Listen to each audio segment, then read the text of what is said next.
Hello students, मेरा नाम doctor Gajendra पुरोहित है।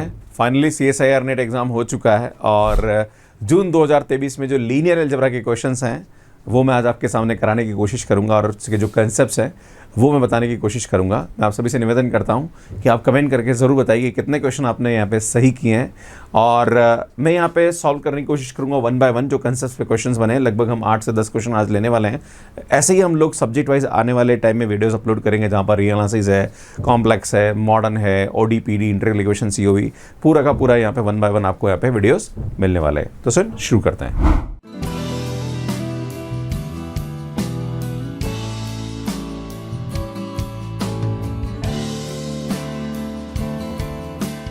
बात करते हैं पहला क्वेश्चन है, सुनिए, ब्लॉक डायगोनल मैट्रिक्स पे, और ये जैसी फॉर्म से कनेक्टेड क्वेश्चन है, मतलब जॉर्डन कैनोनिकल फॉर्म से कनेक्टेड है। अगर आप देखें a block diagonal matrix of 5x5, तो आप देखेंगे सुन, ये हमारे पास एक ब्लॉक बन रहा है, ये हमारे पास एक ब्लॉक बन रहा है और ये हमारे पास एक ब्लॉक बन रहा है। तो देखा जाए तो हमारे पास 2 + 2 + 1, इसमें जितने हमारे पास ब्लॉक बनते हैं वो इसकी ज्योमेट्रिक मल्टीप्लिसिटी होती है। तो इसमें इसकी जो ज्योमेट्रिक मल्टीप्लिसिटी होगी वो हमारे पास क्या होगी, 3 होगी फॉर आइगन वैल्यू ई, है ना भाई, लैम्बडा = ई के लिए हमारे पास ये होगा। और इसमें इसकी जो एल्जेब्रिक मल्टीप्लिसिटी वो कितनी बार रिपीट कर रहा है, 1 2 3 4 और 5। तो इसमें ये हमारे पास क्या आ रही है, 5 आ रही है। इस मैट्रिक्स में ये यहाँ पे इंफॉर्मेशन मिलती है। अब ऑप्शन देखते हैं, the algebraic multiplicity of eigenvalue E is 5, yes it is correct. A is not diagonalizable, बिल्कुल सही बात है। जब AM और GM दोनों बराबर होती है तब हमारे पास मैट्रिक्स क्या होती है, डायगोनल अलजेबल होती है, पर बराबर नहीं है, सो यार ये भी हमारे पास करेक्ट हो जाएगा। The geometric multiplicity of E is 3, yes it is correct, है ना, क्योंकि यहाँ पे 3 ब्लॉक आ रहे हैं। And the geometric multiplicity of E is 2, no this is not correct. तो सुन, ABC ऑप्शन यहाँ पे क्या आ जाएगा भैया, करेक्ट हो जाएगा। नेक्स्ट क्वेश्चन की बात करते हैं, ये क्या बोल रहा है, let T be a linear operator R and fx belongs to Rx, its characteristic polynomial, consider the two statement। यहाँ पे 2 स्टेटमेंट दे रखे हैं। पहला स्टेटमेंट बोल रहा है कि suppose T is a non zero and 0 is eigen value of T, मतलब T हमारे पास एक नॉन जीरो है और 0 इसकी क्या है, एक आइगन वैल्यू है। मतलब हमारे पास जो इसकी कैरेक्टरिस्टिक पॉलीनोमियल बनेगी, है ना, मान लीजिए इसकी कैरेक्टरिस्टिक पॉलीनोमियल हम बनाए यहाँ पे, तो यार ये हमारे पास एक तो x आएगा ही आएगा, है ना, क्योंकि 0 इसकी आइगन वैल्यू है। If we write fx = x × gx, मतलब जो fx है यही हमारे पास fx बनेगा। और सुनिए, बोल रहा है कि जो fx है उसको हम लिख सकते हैं x × gx टाइप का, बिल्कुल ठीक है। In Rx then the linear operator gt is 0। ये बोल रहा है कि जो लीनियर ऑपरेटर gx है ना, अगर इस x की जगह t रखूं तो यार ये हमारे पास यहाँ पे क्या आएगा, 0 आएगा। आपको ये प्रूव करना है। तो सुन, यहाँ पे हमारे पास ये बोल रहा है कि 0 इसकी एक आइगन वैल्यू है, तो इसका मतलब दो जो हमारे पास यहाँ पे आइगन वैल्यू हो सकती है वो कुछ भी हो सकती है ना, वो हमारे पास पॉजिटिव हो सकती है, वो हमारे पास नेगेटिव हो सकती है, वो इमेजनरी हो सकती है, कुछ भी हो सकती है, राइट। तो यार मैं काम करता हूँ, इसको मैं ले लेता हूँ x² - 4 ले लिया मैंने, मान लीजिए ये ले लिया, क्लियर है भाई, कुछ बोला नहीं तो अपन कुछ भी ले सकते हैं, ठीक है ना। मैंने ये ले लिया, अगर ये लिया तो इसका मतलब मेरे पास जो gx आएगा, भैया कुछ भी ले सकते हो आप, है ना। तो सुन, अगर मैं यहाँ पे बात करूँ तो gx = हमारे पास क्या आएगा, x² - 4 होगा। अगर मैं बात करूं यहाँ पे GT के बारे में, है ना, किसके बारे में बात करूं भैया, GT के बारे में, तो यार GT हमारे पास क्या आएगा, सुन, ये आएगा हमारे पास T² - 4 आ जाएगा, क्लियर, ये ध्यान देने की जरूरत है ना। अब बात करें अगर इस मैट्रिक्स को मैं लिखना चाहूं तो यार इस मैट्रिक्स को मैं ऐसा लिख सकता हूं यहाँ पे, क्योंकि हमारे पास ये आ रहा है 0 और इसमें इसकी आइगन वैल्यू आएगी 2 and -2, तो मैं इसको ऐसा लिख सकता हूँ 0 0 0 0 2 0 एंड 0 0 -2 आ जाएगा, राइट। अगर मैं इसका स्क्वायर करूं तो भैया हमारे पास जो इसका स्क्वायर आएगा वो आएगा 0 0 0 0 4 0 0 0 4, है ना, ये आ गया। अब बेटा ये T² उठा के मैं यहाँ रख देता हूँ, क्लियर है। तो सुन, यहाँ पे हमारे पास इसकी जो वैल्यू आएगी वो आएगी 0 0 0 0 4 0 एंड 0 0 4 एंड माइनस का 4 into identity, that is 1 0 0 0 1 0 and 0 0 1। तो सुन, आप देखोगे -4 से 4 कैंसिल, -4 से 4 कैंसिल, पर ये -4 यहाँ आ जाएगा, तो इसकी जो वैल्यू आएगी वो हमारे पास ये आ जाएगी, राइट। पर आपसे बोला जा रहा है कि यार ये हमारे पास क्या आएगा, 0 आएगा, but which is not equal to 0। So सुन, ये जो ऑप्शन है ये हमारे पास क्या आ जाएगा, ये जो स्टेटमेंट है ये क्या आ जाएगा, फॉल्स आ जाएगा, क्लियर है। अब बात करते हैं सुन सेकंड स्टेटमेंट के बारे में, है ना, सुन, ये हमारे पास क्या आएगा, फॉल्स आएगा। नेक्स्ट बात करते हैं सेकंड स्टेटमेंट के बारे में कि suppose 0 is an eigen value of T with at least 2 linearly independent eigen vector.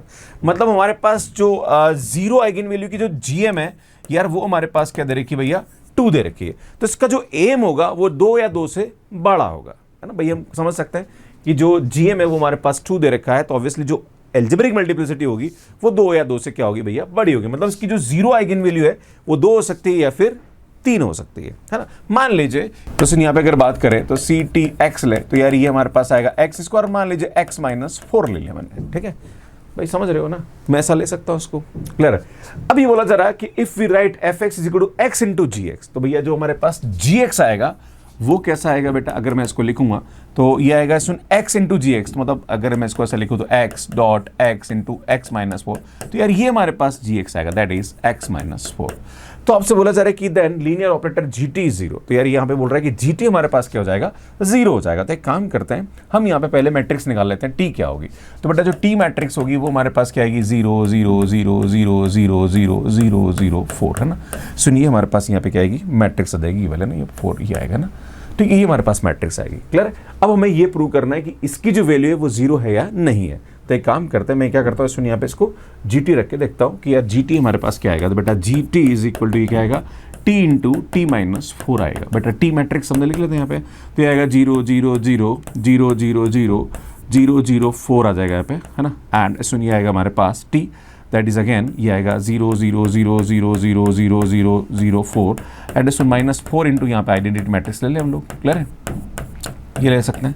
इसमें यहाँ पे जब सॉल्व करेंगे तो आएगा 0 0 0 0 0 0 0 0 4 एंड जब इसको सब माइनस करेंगे तो इसमें 4 से 4 माइनस हो जाएगा, तो ये आ जाएगा 4 0 0 0 आई थिंक -4 है, तो -4 0 आ जाएगा एंड 0 0 0 आएगा। अब इसको मल्टीप्लाई कर दीजिए आप, जब इसको आप मल्टीप्लाई करेंगे, सुनिए यहाँ पे ध्यान दीजिएगा, मैं इसको इससे करूँगा तो सुनिए 0 आएगा 0 आएगा 0 आएगा, इसको भी करेंगे 0 आएगा 0 आएगा 0। अब सुन इसको करेंगे तो यार ये भी हमारे पास यहाँ पे क्या आ जाएगा, सुन 0 आएगा विच इज इक्वल टू 0। तो यार ये हमारे पास जो स्टेटमेंट है ये क्या आ जाएगा, ट्रू हो जाएगा। मतलब अब बात करेंगे, आपके मन में सवाल उठ जाए कि चूंकि हमारे पास 0 is an eigen value of T with at least 2 linearly independent eigen vector, अगर बाई चांस यहाँ पे एटलीस्ट 2 है तो 3 भी तो हो सकते हैं लीनियर इंडिपेंडेंट आइगन वेक्टर।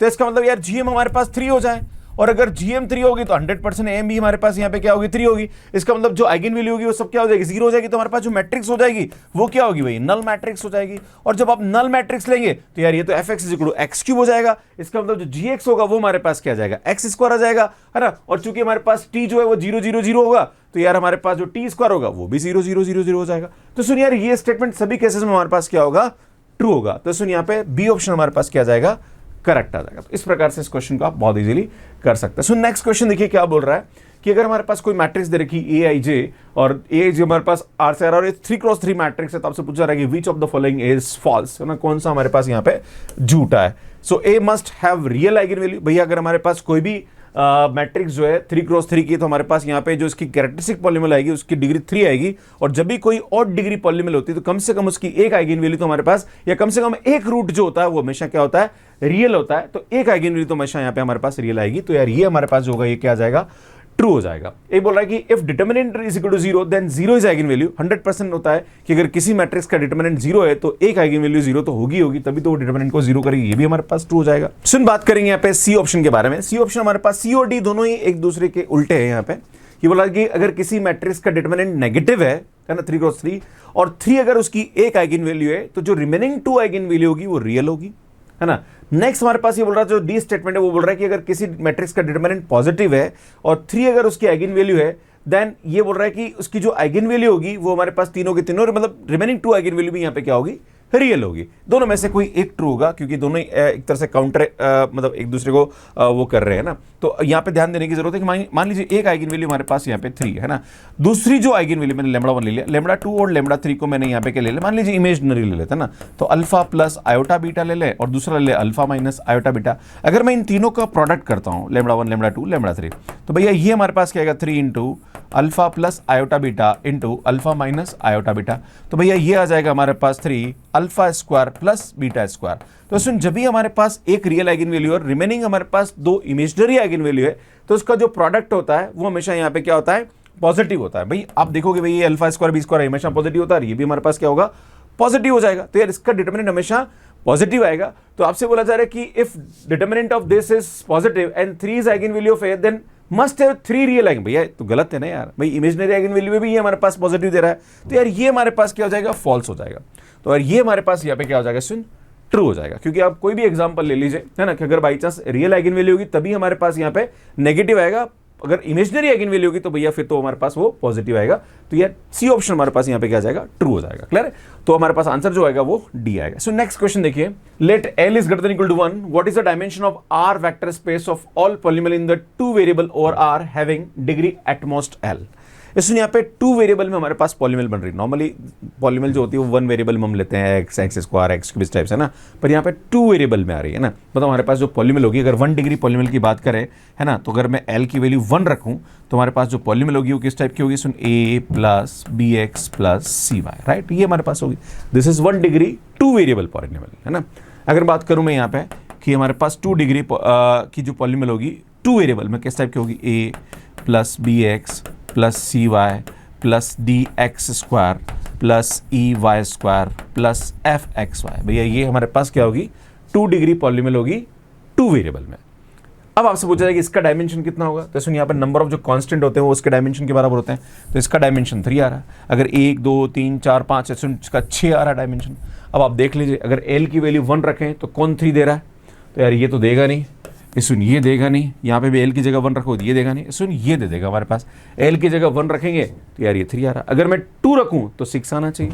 देखो यार 2 रखेंगे तो ये आएगा हमारे पास 3 × 4/2 हो जाएगा, दैट इज इक्वल टू 6। तो यार ये हमारे पास यहाँ पे क्या जाएगा, सुन करेक्ट होगा। तो इस प्रकार से इस क्वेश्चन को आप बहुत इजीली कर सकते हैं। सुनिए मेरी बुक अवेलेबल है अमेजॉन और फ्लिपकार्ट पे, काफ़ी सारे क्वेश्चंस यहाँ पे आप दे रखे मैंने प्रैक्टिस करने के लिए। जनरल एप्टीट्यूड है, CSIR नेट के लिए, IIT JEM के लिए, तो आप इस बुक को रेफर कर सकते हैं। इसका लिंक आपको डिस्क्रिप्शन में मिल जाएगा। सो नेक्स्ट क्वेश्चन देखिए क्या बोल रहा है, let A be the matrix of 3 × 3 whose entries are real and polynomial PT is characteristic polynomial of CAX which is divisible by T square, है ना। मतलब इसकी जो कैरेक्टरिस्टिक पॉलीनोमियल है वो टी स्क्वायर से यहाँ पे क्या है, डिविजिबल है। इसका मतलब 100% इस पॉलीनोमियल के अंदर अगर मैं बात करूं यहाँ पे CAX के अंदर, तो 100% यहाँ पे हमारे पास एक्स स्क्वायर इंटू समथिंग होगा या फिर एक्स क्यूब हो सकता है ना। अरे भैया तभी तो हमारे पास ये अगर बात करी जाए तो ये एक्स स्क्वायर से डिविजिबल होगा, है ना भाई। टी स्क्वायर मतलब क्या है, मैं टी तो उसको सेटिस्फाई करता है, मतलब ये हमारे पास ई आ जाएगा। क्लियर है, तो हमारे पास जो पॉलीनोमियल है ना, कैरेक्टरिस्टिक पॉलीनोमियल जो दे रखी है, मतलब PX जो दे रखी है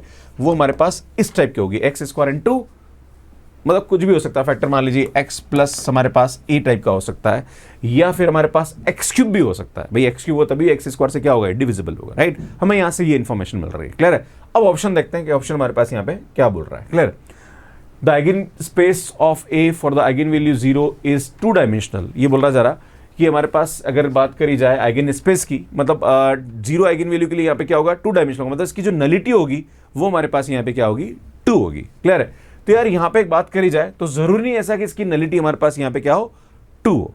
क्लियर है, अगर मैं आपके सामने एक एग्जांपल ले लूँ, मान लीजिए जैसे ये हमने ले लिया है ना, तो हमारे पास यहाँ पे यार 0, मैं यहाँ ले लिया 0 1 2 ले लिया, मान लीजिए ये आ रहा 0 0, ये ले लिया मैंने 3 और ये ले लिया 0 0 A। तो आप देख रहे हैं इस मैट्रिक्स को, इसमें यहाँ पे 0 0 A इसके आइगन वैल्यू है, और अगर इस मैट्रिक्स को देखें तो इसका जो नलिटी आएगी वो हमारे पास 1 आएगी। ये बोल रहा है कि नलिटी 2 आएगी, तो भैया ऐसा जरूरी नहीं है। So that's why this is not correct. All eigen values of A R real, तो ये बोल रहा है कि सभी की सभी आइगन वैल्यू रियल होगी। बिल्कुल है यार, क्योंकि 2 आइगन वैल्यू तो हमारे पास यहाँ पे 0 होगी, और ऑब्वियसली 3 × 3 की मैट्रिक्स है, तो बची हुई एक आइगन वैल्यू होगी 100%, क्योंकि इमेजनरी आइगन वैल्यू हमेशा यहाँ पे क्या होती है, सुन पेयर में होती है। क्लियर है, तो यार यहाँ पे तो पेयर बचेगा ही नहीं है ना, तो सुन यहाँ पे उस वाले केस में ये हमारे पास क्या जाएगा, ट्रू हो जाएगा।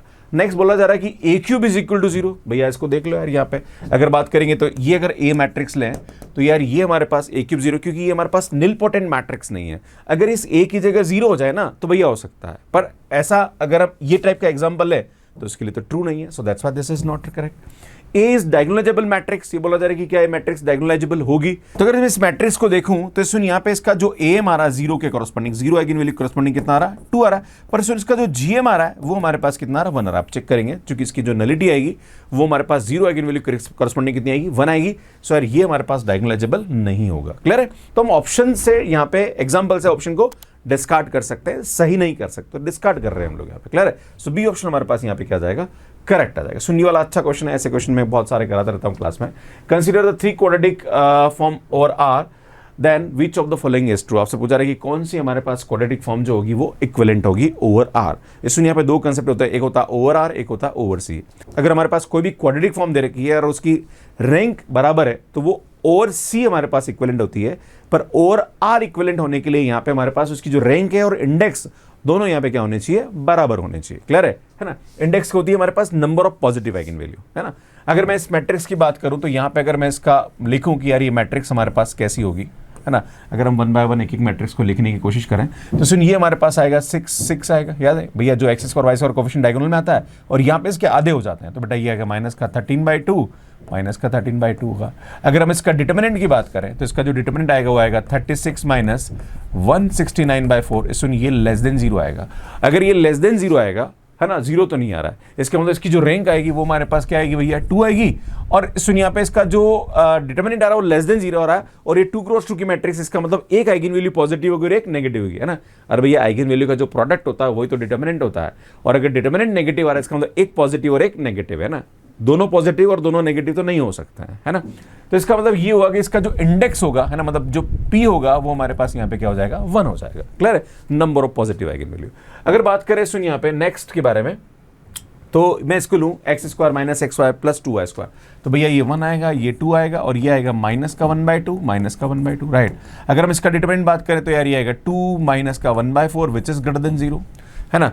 हम इसकी बात करें तो सुन इस वाले केस में इसकी जो रैंक होगी वो 2 होगी, है ना। अब चूंकि हमारे पास 0 से बड़ी इसका डिटरमिनेंट आ रहा है, तो इसकी जो आइगन वैल्यू होगी या तो दोनों पॉजिटिव होगी या दोनों नेगेटिव होगी।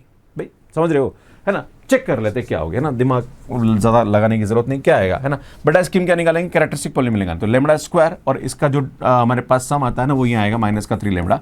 अगर आपको 2 क्रॉस 2 और 3 क्रॉस 3 की शॉर्ट ट्रिक नहीं पता है कैरेक्टरिस्टिक पॉलिनोमियल की, तो आप ITIP पे जाके मेरी शॉर्ट ट्रिक की वीडियो देख सकते हैं। आप characteristic polynomial short trick bye GP search करेंगे तो आपको मिल जाएगा। तो ये लिखेंगे हम लोग यहाँ पे, सुनिए आएगा 2 माइनस का 1/4 आएगा इज इक्वल टू 0, तो सुनिए आएगा लेमड़ा स्क्वायर माइनस का 3 लेमड़ा प्लस ये आएगा 7/4 इज इक्वल टू 0। बेटा 4 का एलसीएम ले लो, तो ये आएगा 4 लेमड़ा स्क्वायर माइनस का 12 लेमड़ा प्लस का 7 इज इक्वल टू 0। तो बेटा यहाँ पे जब इसकी रूट्स निकालेंगे तो आएगा 12 प्लस माइनस b स्क्वायर, है ना। तो ये आएगा हमारे पास 144 माइनस का 4ac, तो ये आएगा 4 4 और 7, तो सुनिए आएगा 112, है ना, डिवाइडेड बाय नीचे हमारे पास क्या आएगा, ये 8 आ जाएगा। आप देख रहे हो सुनिए पॉजिटिव है, ये भी हमारे पास यहाँ पे क्या पॉजिटिव आएगा, है ना। तो अगर आप देखेंगे यहाँ पे, अगर मैं लेमड़ा की बात करूँ तो 12 प्लस माइनस ले लेते चलो, है ना।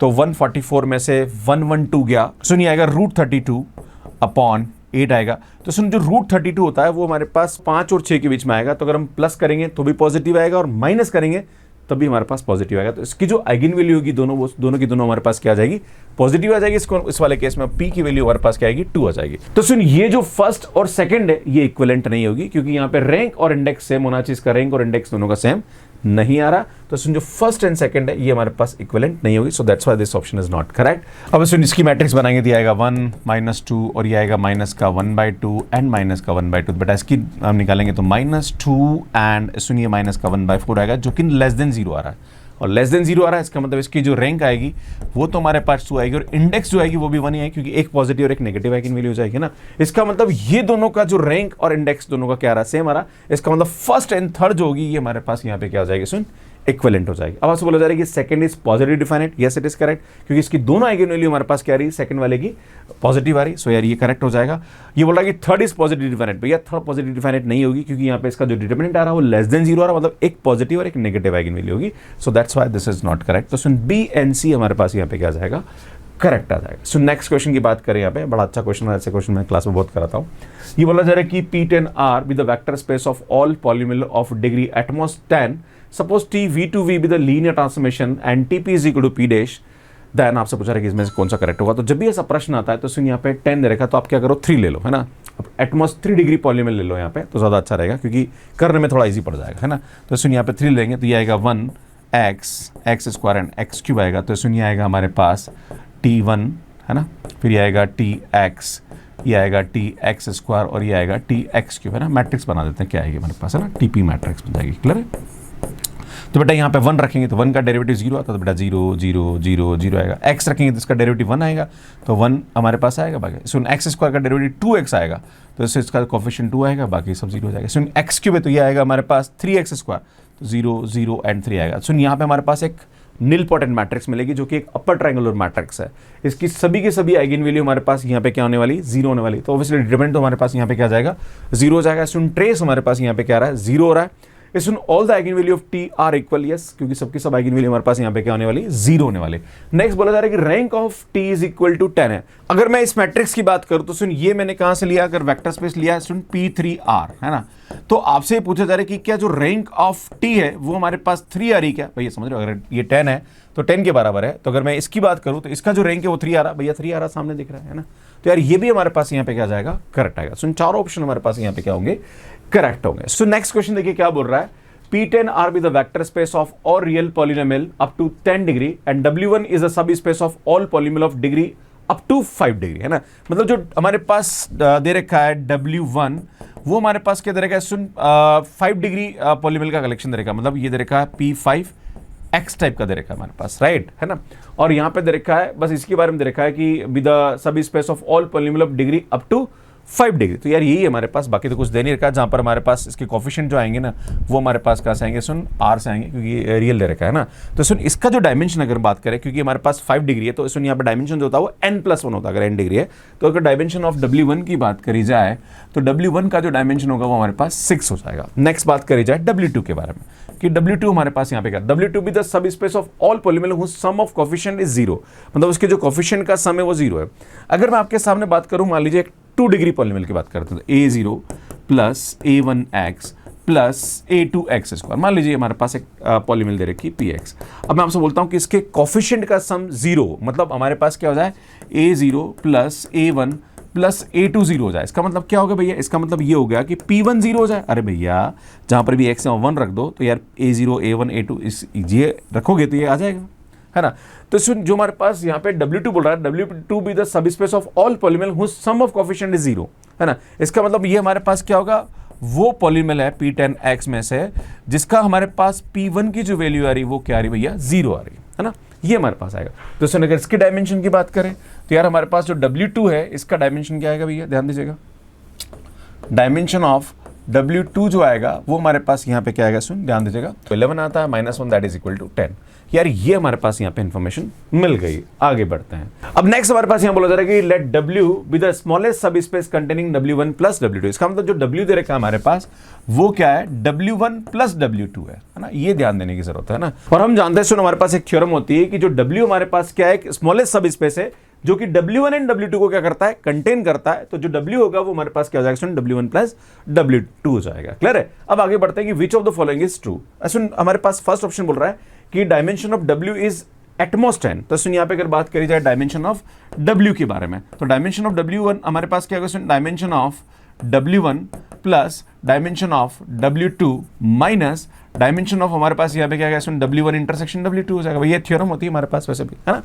अगर हम बात करते हैं, सुन ये हमें पता है कि यार इसका डायमेंशन हमारे पास 6 है, भैया इसका डायमेंशन हमारे पास, पर सुन इंटरसेक्शन का नहीं है। इंटरसेक्शन में क्या आ जाएगा, सुन यहाँ पे ध्यान देने की जरूरत है। सुन अगर हम बात करी जाए W1 इंटरसेक्शन W2 का अगर हम डिफाइन करें, सुन यहाँ पे हमारे पास W1 जो है वो क्या है, 5 एटमोस्ट 5 डिग्री पॉलीनोमियल है, और जो W2 है हमारे पास वो क्या है, वो सभी 10 डिग्री की पॉलीनोमियल, एटमोस्ट 10 डिग्री की पॉलीनोमियल जिसका कोफिशिएंट हमारे पास यहाँ पे क्या आता है, 0 आता है। तो इसका जो इंटरसेक्शन आएगा वो दोनों ही आ जाएगा। मतलब यहाँ पे हमारे पास क्या आएगा, वो सभी 5 डिग्री पॉलीनोमियल जिसका हमारे पास जो कोफिशिएंट आएगा वो क्या आएगा, 0 आ जाएगा। क्लियर है ना, ये ध्यान देने की जरूरत है। तो अगर मैं इसके डायमेंशन की बात करूं तो यार इसका जो डायमेंशन, चूंकि इसका डायमेंशन हमारे पास 6 होता है, इसका रिस्ट्रिक्शन 1 है, तो यार ये हमारे पास यहाँ पे क्या आ जाएगा, 5 हो जाएगा। तो यार भैया ये माइनस का क्या आ जाएगा, 5 हो जाएगा। तो इसका डायमेंशन हमारे पास क्या आ जाएगा, 11 आ जाएगा। और सुन हमारे पास V जो है ये हमारे पास V है, इसका डायमेंशन भी हमारे पास यहाँ पे क्या है, सुन 11 है। तो यार ये हमारे पास करेक्ट आ जाएगा। Dimension of W is at most 10, भैया एटमोस्ट 10 नहीं तो 11 आ रहा, विच इज नॉट करेक्ट,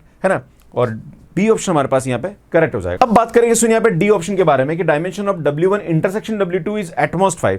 तो सुन यहाँ पे हमारे पास W1 इंटरसेक्शन W2 का जो डायमेंशन आ रहा है वो 5 आ रहा है, और ये एटमोस्ट 5 है। तो यार ये हमारे पास क्या जाएगा, करेक्ट हो जाएगा। अब बात करते हैं सुन सी ऑप्शन के बारे में। इसमें अगर बात करी जाए W1 W2 के अंदर कंटेन कर रहा है, और अगर कंटेन करेगा तो सुन मतलब इसका मतलब ये होगा कि W1 यूनियन W2 जो होगा वो हमारे पास क्या हो जाएगा, एक सब स्पेस हो जाएगा, है ना। ये ध्यान देने की जरूरत है। भैया समझ रहे हो, W1 अगर W2 में कंटेन करता है तो W1 यूनियन W2 हमारे पास यहाँ पे क्या आ जाएगा, सब स्पेस हो जाएगा। अब हमें ये प्रूव करना है कि यार ये सब स्पेस है या नहीं है। तो हम क्या करेंगे, सुन यहाँ पे बात करेंगे कि सबसे पहले एक एग्जांपल लेते हैं कि 1 जो है वो हमारे पास यहाँ पे क्या जा रहा है, सुन W1 में जा रहा है ऑब्वियसली, क्योंकि ले सकते हैं ना, क्योंकि W1 हमारे पास किस टाइप का है अगर बात करी जाए तो ये हमारे पास एटमॉस 5 डिग्री पॉलीमिल का है ना, तो 1 इसके अंदर रहेगा। अगर बात करी जाए W2 के बारे में, तो W2 में हमारे पास क्या है, वो सभी पॉलीमिल का कलेक्शन जिसका कोफिशिएंट हमारे पास यहाँ पे, जिसका कोफिशिएंट का जो सम है वो हमारे पास यहाँ पे क्या आ रहा है, 0 आ रहा। तो मैं एक एग्जांपल लेता हूँ, -1 प्लस x पावर 6 हमारे पास W2 में जाएगा, बेटा इसका कोफिशिएंट -1, इसका कोफिशिएंट 1 है, दोनों का करेंगे तो 0, बिल्कुल सही बात है, कर सकते हैं। अगर मैं बात करना चाहता हूं कि ये मुझे ये प्रूव करना है कि W1 यूनियन W2 हमारे पास सब स्पेस होगा कि नहीं होगा। अब सुन, यहां तक तो आपको समझ में आ गया होगा। अगर 1 W1 में है तो इट इंप्लाइज 1 जो होगा वो हमारे पास यहां पे क्या होगा, इसका यूनियन में भी होगा। क्लियर है भैया, आप समझ रहे हो ना। तो W1 यूनियन W2 जो है उसके अंदर W1 के एलिमेंट भी होंगे और W2 के एलिमेंट भी होंगे। तो अगर बात करें 1 अगर W1 में है तो सुन 1 W1 यूनियन W2 में भी होगा। इसी टाइप से अगर बात करी जाए इसकी, तो अगर ये हमारे पास W2 में है तो सुन -1 प्लस x पावर 6 जो होगा वो सुन यहाँ पे इसके यूनियन में भी होगा।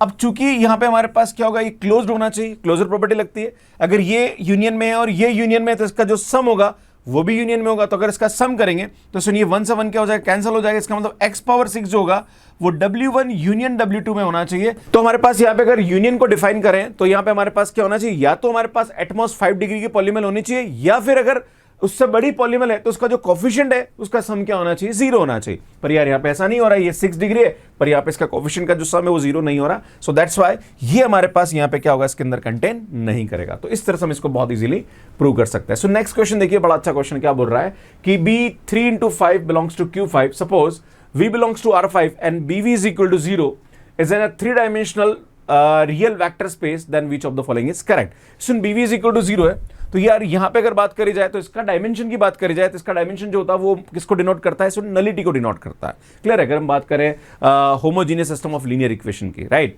है ना, क्योंकि हमारे पास B एक मैट्रिक्स है और V हमारे पास एक वेक्टर है, तो ऑब्वियसली जो हमारे पास यहाँ पे बनेगा वो हमारे पास क्या बनेगा, एक homogeneous system of linear equation बनेगा, राइट। और इसका जो डायमेंशन है वो किसको दिखाता है, सो नलिटी को दिखाता है ना। तो इसका मतलब ये हुआ कि इसका जो नलिटी है हमारे पास, है ना, नलिटी ऑफ B जो होगा वो हमारे पास यहाँ पे क्या हो जाएगा भैया, 3 हो जाएगा। आपसे बोला जा रहा है, क्लियर है। आगे बढ़ते हैं। इसमें ये बोला जा रहा है कि V जो है वो R5 में जा रहा है। अब ऑप्शन देखो कि V अगर Q5 में जाएगा तब भी ये हमारे पास 3 डायमेंशन होगा। भैया सिस्टम ऑफ लीनियर इक्वेशन है, अगर यहाँ पे R5 की जगह अगर हमारे पास, मतलब रियल की जगह अगर हमारे पास रेशनल नंबर भी कोफिशिएंट हो जाए उस सिस्टम ऑफ लीनियर इक्वेशन के, तो भी हमारे पास यहाँ पे क्या होगा, सुन अल्टीमेटली नलिटी तो 3 आएगी। क्लियर है। सो यार ये ऑप्शन हमारे पास यहाँ पे क्या जाएगा, करेक्ट। ये इसी का ठीक है, इसी को समझने की जरूरत है। नेक्स्ट बात करी जाए यहाँ पे, अब मैं आपको एक चीज समझाना चाहता हूँ कि अगर हमारे पास यहाँ पे जो नलिटी ऑफ B है, ध्यान दीजिएगा प्लीज, सुन नलिटी ऑफ जो B है वो हमारे पास 3 आ रहा। अगर इस मैट्रिक्स के ट्रांसफॉर्मेशन को समझने की कोशिश करें तो सुनिए आएगा हमारे पास R5 से R3 जाएगा। क्लियर है। और चूंकि हमारे पास यहाँ पे जो नलिटी ऑफ B है वो हमारे पास 3 दे रखी है, तो इसका जो रैंक आएगा वो हमारे पास यहाँ पे क्या आएगा, सुन चूंकि नलिटी और रैंक का जो सम है वो किसके बराबर आना चाहिए, सुन 5 के बराबर आना चाहिए। तो इसका जो रैंक आएगा वो हमारे पास क्या जाएगा, 2 आ जाएगा। अगर इस मैट्रिक्स का रैंक जो है, B मैट्रिक्स का रैंक अगर 2 आ रहा है तो सुन इसके जो ट्रांसपोज का रैंक होता है वो भी हमारे पास सेम ही होता है। हम जानते हैं कि B का रैंक और B ट्रांसपोज का रैंक अगर 2 है तो सुन B ट्रांसपोज का जो रैंक होगा वो भी हमारे पास यहाँ पे क्या आ जाएगा भैया, 2 आ जाएगा, है ना। तो ये हमारे पास स्टेटमेंट, इसको यूज करेंगे हम लोग। तो सुन यहाँ पे बोला जा रहा है कि T Q3 से Q5 defined by TV is equal to B transpose V is injective. इसका मतलब यहाँ पे हमारे पास ये बोला जा रहा कि ये इंजेक्टिव कब होगा, इसमें ध्यान देने की जरूरत है। जब भी हमारे पास कोई भी ट्रांसफॉर्मेशन इंजेक्टिव कब होता है, जब उसकी नलिटी 0 हो, है ना। मतलब ये होगा कि इसकी जो नलिटी आएगी, है ना, नलिटी ऑफ दिस बात करी जाए, this B transpose is equal to यहाँ पे क्या आ जाए, 0 हो जाए, है ना। तो यार ये हमारे पास इंजेक्टिव हो जाएगा। पर सुन बात करी जाए यहाँ पे कि नलिटी ऑफ B ट्रांसपोज हमारे पास 0 होगा, पर हम ये देखना है यहाँ पे कि सुन B ट्रांसपोज का जो हमारे पास रैंक आ रहा है वो कितना आ रहा है भैया, 2 आ रहा है। और हम जानते हैं कि रैंक और नलिटी का सम किसके बराबर होता है, 3 के बराबर। तो इसका मतलब इसकी जो नलिटी आएगी, है ना, B ट्रांसपोज की, वो हमारे पास क्या आ जाएगी भैया, 1 आ जाएगी, राइट। ये बोला जा रहा है कि 0 बिकॉज इंजेक्टिव, तो यार विच is not correct. Soon column space of a 2, पहले इस कॉलम को समझने से पहले डी ऑप्शन देख लेते हैं जो कि इसी टाइप का है ऑलमोस्ट, है ना। T Q3 से Q3 defined by TV is equal to B transpose V is injective. इसका मतलब यहां पे ये हो जाएगा कि नलिटी ऑफ B ट्रांसपोज जो है वो हमारे पास क्या आना चाहिए भैया, 0 होना चाहिए इंजेक्टिव होने के लिए, है ना। भाई नलिटी 0 होगी तभी हमारे पास 1 होगा ही, है ना। तो हम बात करी जाए, सुन यहाँ पे B ट्रांसपोज की जो हमारे पास रैंक आ रही है वो 2 आ रही, तो सुन इसकी जो नलिटी आएगी यार वो हमारे पास क्या आएगी, क्योंकि रैंक और नलिटी का जो सम है वो किसके बराबर, 3 के बराबर होगा, राइट। तो यार भैया ये तो फिर 1 हो जाएगा हमारे पास यहाँ पे, तभी तो हमारे पास 2 + 1 3 होगा। सो यार ये भी हमारे पास क्या हो जाएगा, इनकरेक्ट हो जाएगा। अब बात करें सुन column space of B is 2 dimensional, तो सुन चूंकि हमारे पास बी की जो रैंक है वो कितनी आ रही है, 2 आ रही है, इसमें जो रो स्पेस और कॉलम स्पेस है वो हमारे पास क्या होगा, 2 ही होगा। तो यार सी ऑप्शन हमारे पास यहाँ पे क्या जाएगा, करेक्ट आ जाएगा। इस प्रकार से इस क्वेश्चन को आप बहुत इजीली कर सकते हैं। ये भी एक अच्छा क्वेश्चन, ध्यान देने की जरूरत है।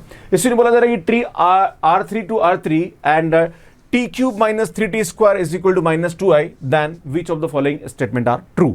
तो सुन हम क्या करेंगे, जब भी इस प्रकार का कोई भी क्वेश्चन, चूंकि हमारे पास यहाँ पे एक एनालिटिक पॉलिनोमियल दे रखी है, हमें न ये इन्फॉर्मेशन दे रखी है कि ये कैरेक्टरिस्टिक पॉलिनोमियल है या नहीं है, तो हम इसको एक तरह से एनालिटिक पॉलिनोमियल मान के चलेंगे। तो सुन अगर बात करें यहाँ पे, तो ये आएगा हमारे पास x³ माइनस का 3x² प्लस का 2 इज इक्वल टू 0 हो जाएगा ना। बस अल्टीमेटली हमने x रख दिया। अब देखते हैं इसके हमारे पास रूट्स क्या आ रहे हैं। तो सुन यहाँ पे देखेंगे तो सुन 1 इसका यहाँ पे क्या आएगा, रूट आएगा, तो ये आएगा x-1, और जब x-1 को इसको डिवाइड करेंगे ना, तो सुन यहाँ देखेंगे हम कि आएगा x-1, तो ये आएगा हमारे पास x² x³ माइनस का 2x है ना, और ये प्लस का 2x आएगा, तो सुनिए आएगा माइनस का 2, राइट, हाँ ये आएगा। तो सुनिए आएगा अंदर x² माइनस 2x माइनस 2 आएगा इसके साथ है ना, x² माइनस का 2x माइनस 2 आएगा इस इक्वल टू 0 है ना। तो सुनिए आएगा x-1, अब इसके फैक्टर करेंगे तो आएगा प्लस माइनस b² है ना। तो यार ये आएगा हमारे पास 4 माइनस यहाँ पे हमारे पास क्या आएगा, प्लस का 8 डिवाइडेड बाई 2 आएगा। तो सुनिए आएगा 2 प्लस माइनस से सुनिए 12 आएगा, तो ये आएगा 2√3/2 से 2 कैंसिल करेंगे तो 1 प्लस माइनस √3 आएगा ना, 1 प्लस माइनस √3 आएगा। तो इसका जो एक रूट आएगा हमारे पास वो आएगा x माइनस है ना, ये आएगा 1 और प्लस √3 आ जाएगा है ना, ठीक है, ये ले लेंगे हम। और दूसरा हमारे पास आएगा x माइनस 1 माइनस √3 आ जाएगा। सुन ये हमारे पास यहाँ पे क्या आएगा, इसके फैक्टर्स हो जाएंगे। क्लियर, अगर हम इसको देखें यहाँ पे तो। अब आगे बढ़ते हैं। सुन यहाँ पे क्या बोल रहा है क्वेश्चन है ना, ध्यान देने की जरूरत है। अब क्वेश्चन ये बोल रहा है, ये हमारे पास एक तरह से एनालिटिक पॉलिनोमियल है। तो अब ये समझने की जरूरत है यहाँ पे कि हमारे पास जो मिनिमल पॉलिनोमियल है वो हमारे पास क्या हो सकती है। तो सुन जो मिनिमल पॉलिनोमियल है वो हमारे पास हो सकती है x-1, ये हो सकती है, या फिर हमारे पास ये हो सकती है x-1 प्लस √3 हो सकता है, या फिर हमारे पास ये हो सकता है x माइनस ये आएगा 1 माइनस √3। सुन ये हमारे पास ये हो सकता है ना भाई, ये पॉसिबिलिटी और भी हमारे पास कॉम्बिनेशन में हम ले सकते हैं यहाँ पे। क्लियर है ना, बट ठीक है हम ये मान के चलते हैं यहाँ पे। अब आपसे बोला जाए कि अगर मैं इसको ये लूँ, अब चूंकि देयर एग्जिस्ट वर्ड आ रहा है, सुन जब भी देयर एग्जिस्ट आता है तो आपको टेंशन लेने की जरूरत नहीं, वहाँ पे ऑप्शन करेक्ट होने के चांसेस ज़्यादा सही रहते हैं ना, चेक करने की जरूरत है। सुन अगर बात करें यहाँ पे कि मान लीजिए ये हमारे पास मिनिमल पॉलिनोमियल है, तो उस वाले केस में हमारे पास जो मैट्रिक्स होगी वो हमारे पास क्या होगी, जो टी मैट्रिक्स होगी हमारे पास क्या होगी, 1 0 0 0 1 0 0 0 1 होगा। ऑब्वियसली ये हमारे पास एक ऐसी मैट्रिक्स होगी जो कि हमारे पास इसको एनालिट कर रही है, और ये हमारे पास यहाँ पे क्या होगी, सुन इसको भी सेटिस्फाई कर रही है। क्लियर है, तो यार ये हमारे पास सिमेट्रिक होगी, yes it is correct. There exist बोला तो एक भी हमारे पास एग्जिस्ट कर जाए तो हमारा काम हो जाएगा। इसमें बात करी जाए बी ऑप्शन के बारे में, तो आपसे बोला जा रहा है कि there exist a basis B of R3 with respect to T is an upper triangular matrix. तो इसमें यहाँ पे हम जानते हैं कि जो हमारे पास आइडेंटिटी मैट्रिक्स होती है अपर ट्रायंगुलर मैट्रिक्स भी होती है ना, कह सकते हैं इसको। क्लियर है, तो यार ये भी हमारे पास यहाँ पे क्या आ जाएगा, करेक्ट आ जाएगा। सुन बात करेंगे सी ऑप्शन के बारे में। ये बोला जा रहा है कि there exist a non zero vector v belongs to R3 such that tv is equal to 1v। इसका मतलब 1 हमेशा इसकी क्या होगी, एक आइगन वैल्यू होगी। अगर मैं यहाँ पे इसकी मिनिमल पॉलिनोमियल ये ले, देखो ये वाले केस में तो 1 आइगन वैल्यू आ रही है, अगर मैं ये ले लूँ तो उस वाले केस में हमारे पास जो मैट्रिक्स होगी वो क्या होगी, सुन ये होगी 1 प्लस √3 0 0 0 1 प्लस √3 0 0 0 1 प्लस √3। तो सुन यहाँ पे आप देख रहे हैं तीनों की तीनों आइगन वैल्यू हमारे पास 1 प्लस √3 हो रही है, जो कि इसको यहाँ पे क्या कर रही है, एनिलेट कर रही है। तो यार ये हमेशा ट्रू नहीं होगा, क्योंकि देयर एग्जिस्ट में भी बात करी जाए तो अगर हम ये ले लें तो उस वाले केस में तो हमारे पास है ही नहीं। क्लियर है। अब बात करी जाए सुन डी ऑप्शन के बारे में, तो क्या बोल रहा है, there exist 2 linearly independent eigen vector v1 and v2 such that tv1 is equal to 1v1 and tv2 is equal to 1v2। मतलब ये बोल रहा है कि यहाँ पे 1 आइगन वैल्यू के कॉरस्पॉन्डिंग जो जीएम होगी वो हमारे पास यहाँ पे क्या होगी, सुन 2 होगी, है ना। तो यार मैं आपको बताना चाह रहा हूं, अगर मैं ये एग्जांपल लेता हूं तो उस वाले केस में इसका जो जीएम आएगा, है ना, पहली बात तो 1 आइगन वैल्यू नहीं है, राइट, इस वाले केस में तो जीएम 2 कहां से आएगा, तो ये तो वैसे भी इनकरेक्ट हो जाएगा। अगर आपके मन में इच्छा होगी सर नहीं ये वाला एग्जांपल लो, तो भाई इस वाले केस में तो जीएम 3 आ जाएगा, राइट, क्योंकि हमारे पास यहाँ पे 1 आइगन वैल्यू लें और अगर इसका जीएम निकालने जाएंगे तो यार तो 3 आ जाएगा, तो 2 तो नहीं आएगा, है ना। सुन ये हमारे पास यहाँ पे क्या जाएगा, इनकरेक्ट हो जाएगा। इस प्रकार से इस क्वेश्चन को हम यहाँ पे सॉल्व कर सकते हैं।